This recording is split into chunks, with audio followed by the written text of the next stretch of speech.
اليوم قوات المنطقة العسكرية الأولى ما حصلوا غير مدينة تريم، مدينة العلم والعلماء والسلام، ليفرغوا شحنة حقدهم عن ثرياتهم، قوتهم وطرستهم.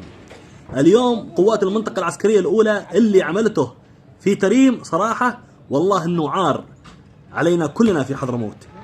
اقتحام بالقوة الغاشمة، إطلاق كافة أنواع الأسلحة الخفيفة والمتوسطة، إصابة أكثر من شاب إصابات مباشرة. والله إنه الفيديوهات اللي توصل من داخل تريم مخزية.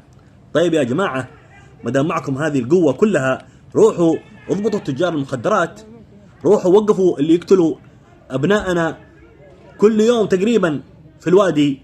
على الأقل روحوا جيبوا أو حرروا الحبيب العطاس واللي خطفوه في محافظة مارب، هم جنبكم، يطالبوا بفدية 5 مليون ريال سعودي. مدام معكم هذه القوة كلها والهيلمان والجنود والعتاد، تجوا على تريم. تريم ليش؟ لأنه مجموعة شباب وقفوا كم من قاطرة وكم من سيارة حقات، خلاص البورصة حق اليمن وتسقط، لأنه شباب تريم منعوا القاطرات في الخط الدولي أنها تتحرك بحرية.